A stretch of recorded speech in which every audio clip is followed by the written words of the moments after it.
I broke the rule that night and said my name back to the sky. It was supposed to be easy. Cheap thrill. The meteor shower had a name I can't say now without feeling sick, and the county Facebook page said it would be clear out here. We grabbed a blanket and a crappy thermos and my old radio because Evan said radio noise gets weird when there are solar things. He was always saying stuff like that. Lot of plans with nothing behind them, but I went anyway. I had been living back at my mom's place for a few months after I lost my job. I was trying to be around my little sister more. She's 12. Lily. She likes my stories. I thought this would be one to tell her. It was me, Hannah, Evan, and Marco. We took my car because it still had half a tank. We brought Buck too. He's our old dog. He's big and gentle and runs like the springs in his legs are worn out. He hates fireworks, but meteors are quiet, so I thought he'd be fine. We drove out to the old dirt road past the feed store, the one that dead ends by that soybean field. The air was warm with a bite to it.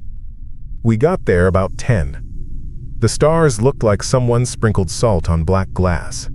You could already see a few streaks if you watched. Evan kept checking his phone, and then the app would freeze, then jump, then freeze again. Service out here sucks, he said, but we were standing less than a mile from town. My phone clock lost a minute, then gained 3, then went back. Buck wouldn't look up.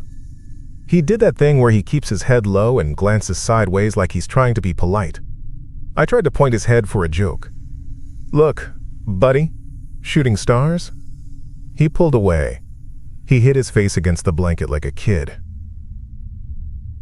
We set up. Marco lit a cigarette and coughed like he was proud of it. Hannah lay flat and said, "This is good. I needed this." She had broken up with her girlfriend last week. We made jokes about making wishes. I said, I wish my mom would stop buying off-brand cereal, and Hannah finger-gunned at the sky like she was bargaining. The first big streak went across and the radio popped. Just a little. A breath. I looked at Evan because that was his thing. He turned the dial. It wasn't a station. It sounded like someone blowing dust off a book. Then it said, 1. Clear, but breathy, like through a paper bag. The next streak came. The radio said, 2. We all sat up. Okay, Evan said. He laughed, but you could hear his voice thin out. Okay, that's a trick. That's an RF trick. He nudged the radio with his foot like it had cheated. It counted to 9 before pausing. Then 3 streaks shot together. The radio whispered fast, 10, 11, 12, like someone was getting excited with us. I don't know why I got chills. It was stupid. Just noise lining up with the sky. But then the next one went over and it said, Lyle. That's my name. No one else uses it. I got it from my grandfather. People shorten it or make it a joke. You don't hear it out of nowhere. I said, who did that? I looked at Evan because I had to look at someone. He looked at me. His mouth was open. He wasn't smiling anymore. Another streak. Bad at math, Lyle, the radio said. That's a dumb thing, but it hit the back of my head. My second grade teacher wrote that exact sentence on a worksheet, and I cried at my desk and wiped it on my sleeve so no one would see. I hadn't told these guys that. Hannah sat up fast and twisted the knob.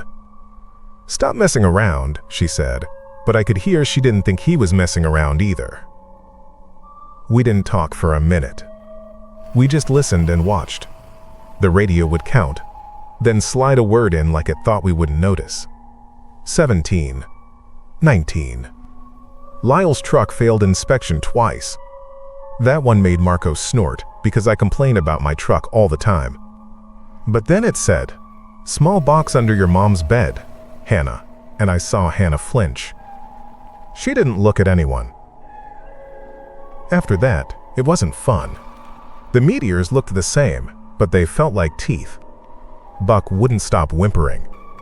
He turned in a slow circle and then lay down with his face between his paws. I gave him my hoodie to sniff. That calmed him a little. I don't remember who said we should go, but we didn't. It was like we were waiting for something else. Or like if we left, we'd be rude. I hate that I thought that. I hate that I felt polite toward the sky. We heard something in the field. A thunk, like a heavy apple hitting dry dirt. Then another one, closer. We put our feet on the ground at the same time. I checked my phone again. The battery icon was just a white block. No percentage. The time read 1:11, but it was 10:40. "Don't," Hannah said when I stood. Let's not go to it." "I'm just looking," I said, and before I could stop myself, I called, "Who's there?" Because that's the rule in horror movies you don't break. You don't ask. You don't invite. I did it anyway. Stupid. I walked to the fence. The field smelled warm and weird, like hot pennies and cut grass. Marco came up on my right. Evan took the radio, brought it with him. It said 29 as a fast pair of streaks burned out. I climbed over. My jeans caught on the top and I ripped a strip off. Me a little utterly. I found the first piece by almost stepping on it. It wasn't glowing. I half expected it to. It was a dark lump like a burned potato, and when I touched it, it was warm like someone had held it in their hands. Not hot enough to hurt. Just wrong. I picked it up and it fit in my palm like it had been made for my hand. "Don't," Hannah said again, sharper. She stayed by the car. Buck pressed against her legs and tried to hide under the car, which made no sense because he barely fits behind the back tire. I said, "It's still hot," and the radio said, "Warm," in that breath voice, like it was correcting me. I almost threw it then. But I didn't. I put it in my hoodie pocket. I don't know why. It felt like a dare. We left when the clouds thickened over the tree line, and the counting went up so fast it sounded like someone trying to say numbers while running. The radio would stop suddenly and whisper a whole sentence like it had been holding its breath. "Lyle, you used to sleep with a towel under your door, so the light wouldn't show." That one made me almost lie down on the road. I hadn't told anyone that. My dad used to drink and I didn't want him to see I was awake because he'd come in and talk too loud. It hit me in a dumb place and made me feel 8 years old. I shoved the rock deeper into my pocket. On the drive back, the streetlights all had a bright halo, like I needed new glasses. The radio was quiet until we passed the fairground. It whispered, "Field," like a suggestion. I turned it off. We got to my place. The house lights were on. Mom was up. Lily was asleep on the couch with a book over her face.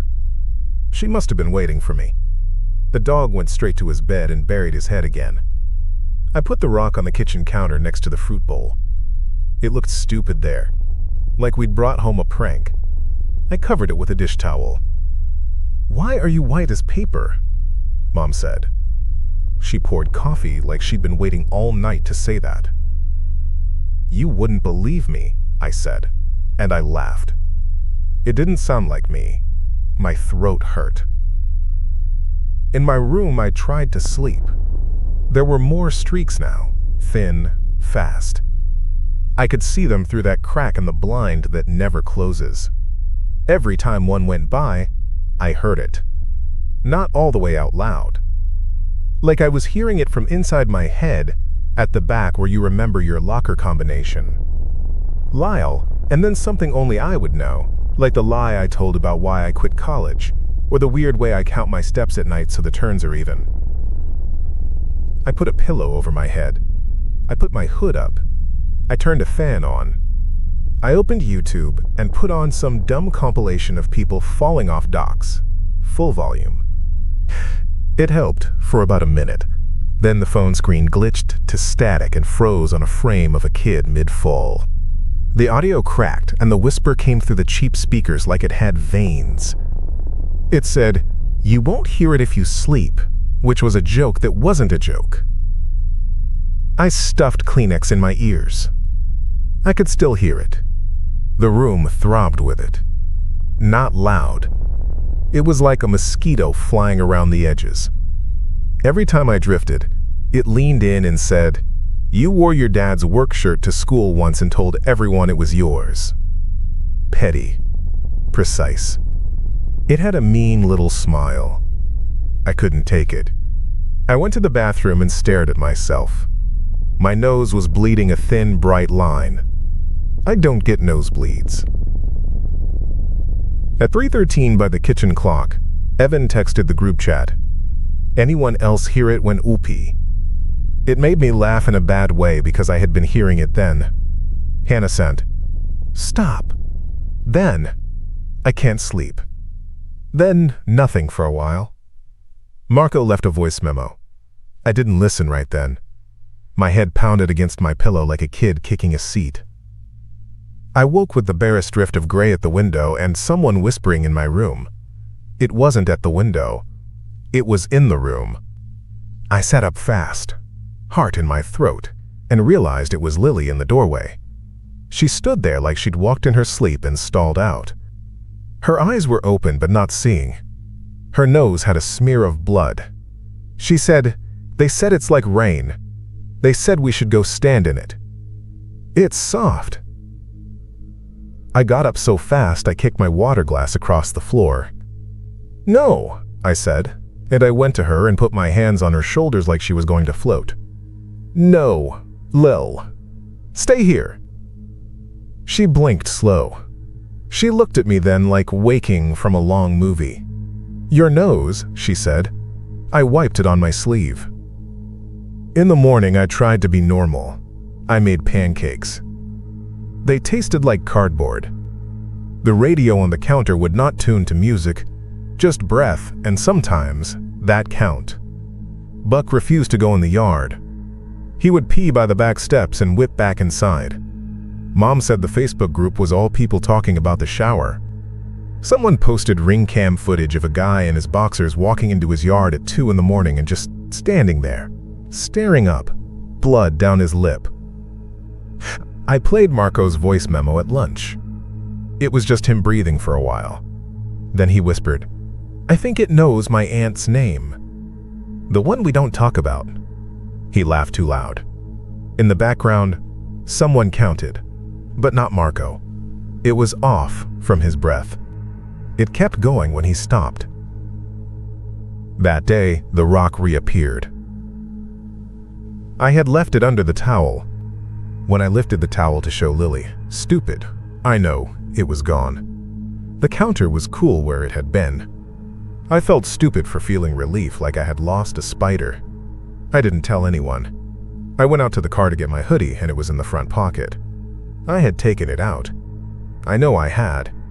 I say that, but when I try to picture my hand doing it, my brain skips like a scratched disc. The rock was warmer now, like it had been in someone's hands again. I texted Evan. It moved. He wrote back, "Mine too," and then, like that made it smaller. Hannah didn't reply all day. At night, she sent, "My dad is sleepwalking. He went to the drainage pond. I brought him back twice." I tried earplugs. I put on my shop earmuffs. I played white noise at a volume that made the floor dull. The whisper found a way through the parts of me that knew me. I went for a drive to drown it out in road noise. The town looked washed. People stood in clusters at corners, as if someone had dropped them there and didn't say why. At the soccer field, a girl in a school hoodie stared up until her knees buckled, and she had to sit. Her mom hugged her, and her mom's nose bled on the back of her jacket, and no one wiped it. At the old Walmart lot, someone set up a card table with coffee and spoons because that's what people do when they don't know what else to do. A boy I didn't know asked me if I had aspirin. He had a rag pressed to his head like head wounds do better with fabric. His friends were all staring at the sky and breathing like they'd run. No one was talking. The sky whispered anyway. It pushed you to act like a friend when you weren't. It used your nice parts against you. I went home because I was scared of what I'd do if I stayed out. It felt like if I kept moving, I would keep moving until I stopped in a field like the video. Mom was sitting at the table with the radio. She had a pencil and a notepad, and she was writing down numbers as fast as she could. "Listen," she said. "They go in sets. See? There's a pause between. It's not counting. It's grouped. Look. 37, 42, 20. Then a breath." She looked like she did when she used to do bills at the kitchen table. Determined. "Not there." "Mom," I said, but my voice came out small. She was so sure. Short hair soft at her neck. Lines like pencil cuts at her mouth. I wanted to pick her up and put her to bed like a kid. I couldn't. She turned the radio to me like showing off a trick. It whispered numbers I didn't know. Even when they were clear, the silence around them was muddy. "Coordinates," she said, like a bingo call. "They're saying where to go." "Or where not to," I said. I went to my room and dug through the plastic tub under my bed until I found the old tape. It was in a cardboard box with a hand-drawn heart on the lid that Lily had done years ago. The tape was from my dad's old recorder. We used to make tapes to send my aunt when she lived in Idaho. This one had my mom reading The Velveteen Rabbit when I had the flu. My dad trails in the background, coughing and laughing. My mom's voice on that tape is clear and low and careful. It was the last time we sounded like a family in a way I could stand to remember. I hadn't played it in years. I had one memory of her finishing the last page and kissing my forehead and the tape clicking off. I kept that memory like a pressed leaf. I don't know why I took it out then. Part of me thought I'd need it. Part of me thought I just wanted to hear something true that wasn't the sky. I put it on the dresser. I didn't play it. That night, the whispers came back like rainwater, finding the lowest part of the yard. They were calm, almost sweet. "Lyle," the sky said, inside the quiet parts of the house. "Come look. It's soft." I held my breathing steady. It got bored and slid sideways. "Lyle, the night you fell off the porch, you didn't cry because your dad did. You didn't want him to feel small. I hated that. I hated they could take a thing that was mine and make it a tool." After midnight, I woke to our front door opening. The air changed in the hall. Buck whined low in his throat. I stood and my knees made that small cracking sound. I ran. Lily was at the door, stepping into her shoes, not tying them. She was in her pajama shorts. It was cold in the hall. Her breath fogged. Her eyes were glass. She whispered, "They're saying if we hurry, we get to see the big ones. It's okay. We are invited." She smiled like when she shows me a drawing. Soft, proud. I grabbed her. No. It came out rough. I pulled her back inside and pushed the door with my foot. My hands shook. I could hear Mom in the kitchen muttering numbers like a prayer. The radio answered her in counts. 8. Party of 8. 38. It laughed under the breath of the word. Lily wriggled like a sleepy cat. "It's for us," she said. "They said your name. They said mine, too. They said—" She stopped. She turned her head like she was listening to someone sitting behind her. She said, "They told me about the cookie thing, and I felt the floor drop under me. That was when she was 5. She stole a cookie and I took the blame so Mom wouldn't be mad at her before her kindergarten interview. No one knew that except me. The sky was using my secret to get my sister out the door." I dragged her to the couch. "Stay here," I said, and I felt stupid as soon as I said it. How do you tell someone to stay when the house itself is pointed at the field? I turned to Mom. She was writing so hard the pencil broke. She didn't notice. The radio was actually making a rhythm now. Not just the numbers. It had a tempo, like footfalls far away. I pulled the plug.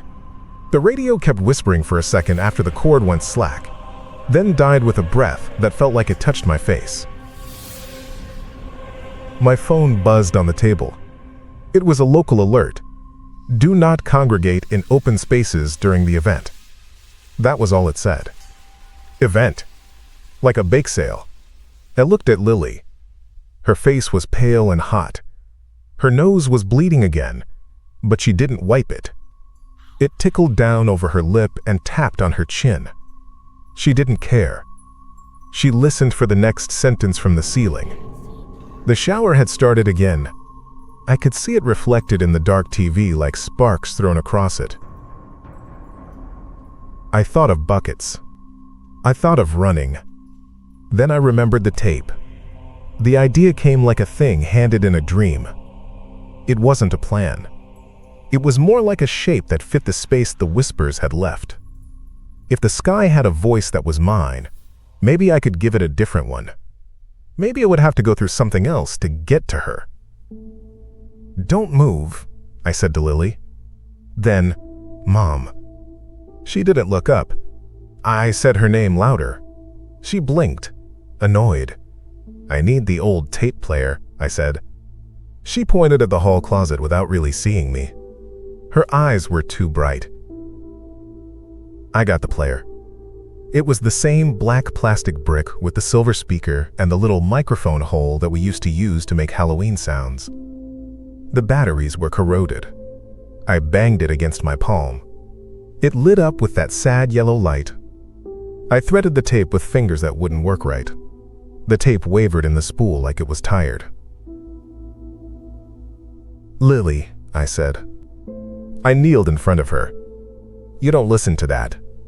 You listen to me. You listen to Mom.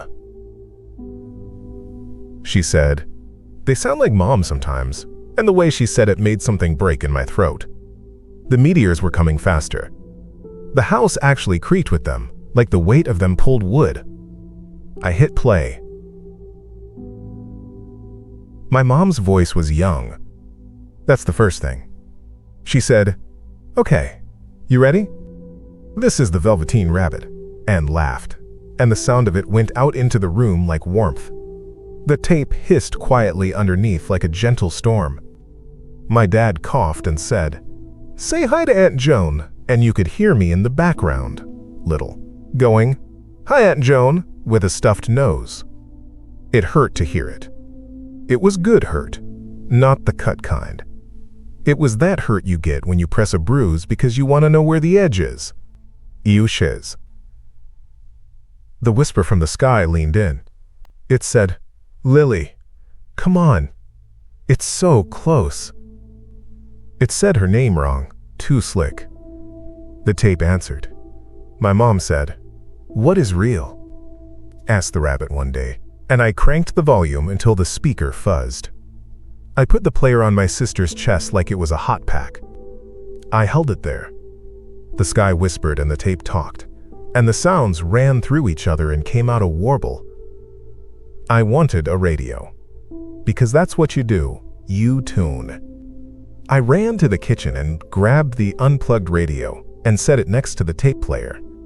I took an old aux cable and jammed one end into the microphone jack of the tape player and the other into the radio input, not caring if I was going to break it. I turned the radio dial fast.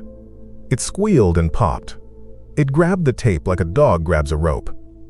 My mom's voice poured out of the radio, thin and ghost-colored but strong. The house filled with her reading, just like when I had the flu, just like when Lily was a baby and I kept the tape going to make the house feel full. Lily's eyes fluttered. She tried to sit up and I pressed her shoulder. Buck slunk over and put his big head on her knee and huffed. I whispered with the tape. Get real, rabbit, I said, which made no sense, but it felt like an answer. Get real. The meteors hit that part of the night where they went in waves.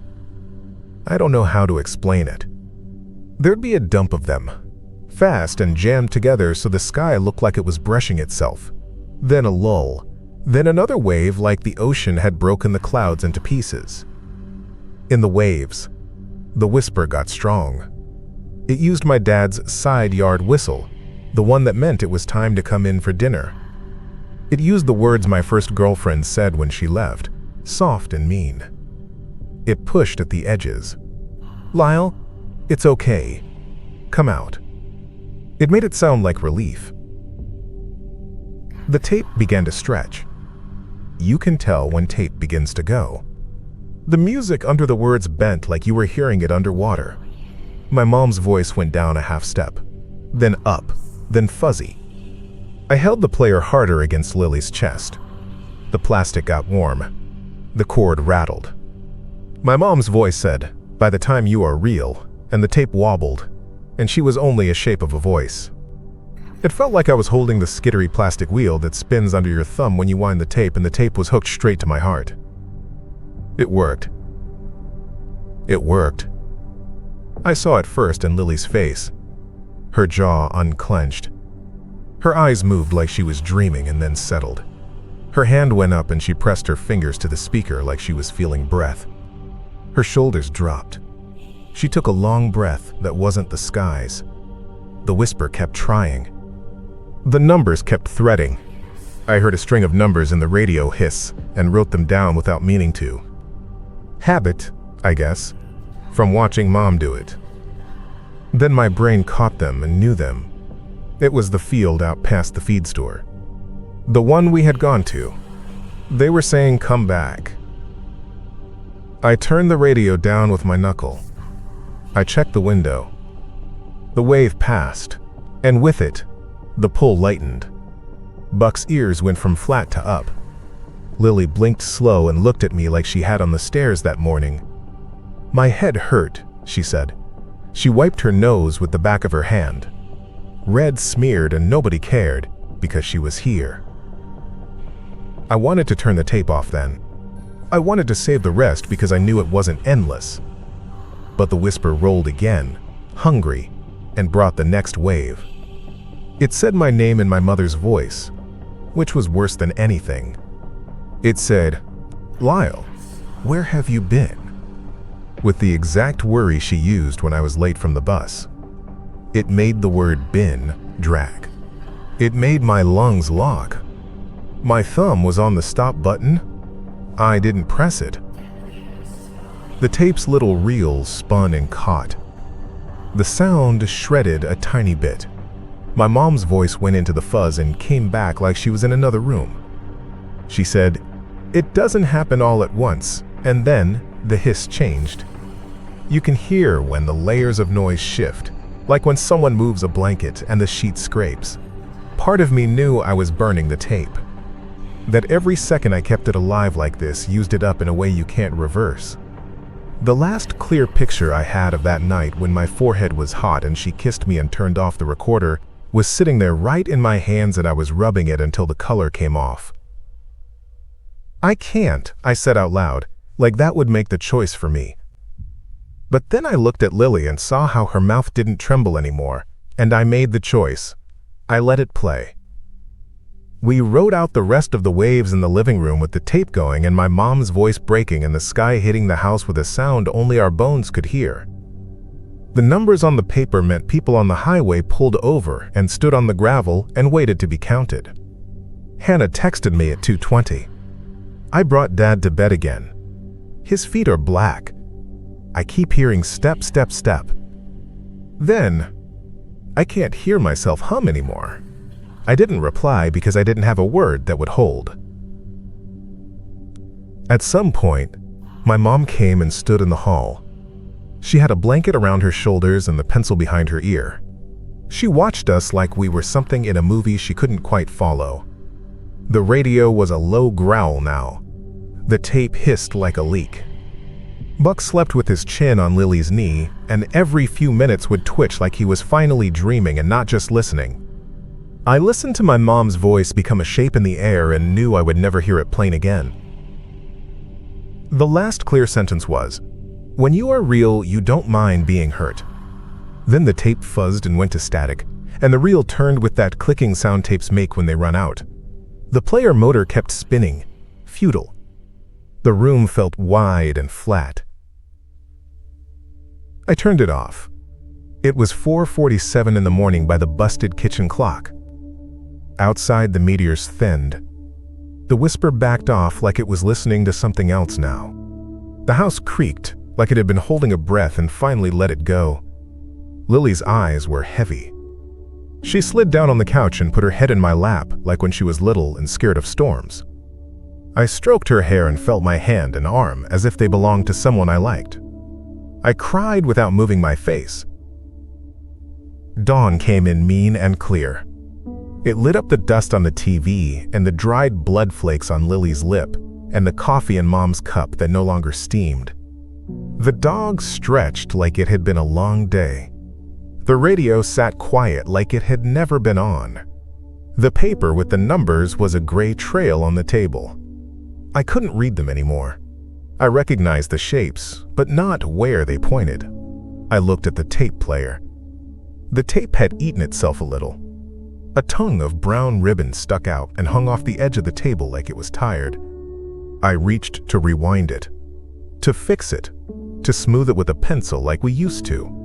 My hand stopped. The motion was there, but the image wasn't. I couldn't call up the sound of my mom saying the last line. I could remember the idea of it. Not the voice. The part of my brain where I kept that one clear memory had a hole now where a hand went and left with something. Lily stirred. She sat up. "I dreamed Grandma read to me," she said. She smiled like she'd been saved from a bad grade. My mom shut her eyes and put her hand over her mouth. I put the tape back in the box. I put the box on the shelf. I gave Lily water and wiped her face and told her we were okay. She asked if we could keep the radio off. I said yes, like that meant something.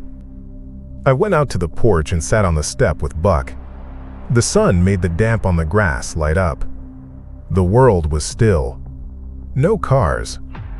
No birds yet. I breathed out and heard a tiny whisper in the breath, right at the very edge, like a memory of a whisper shaped by my lungs. It said my name. Then it counted one. Then it was gone.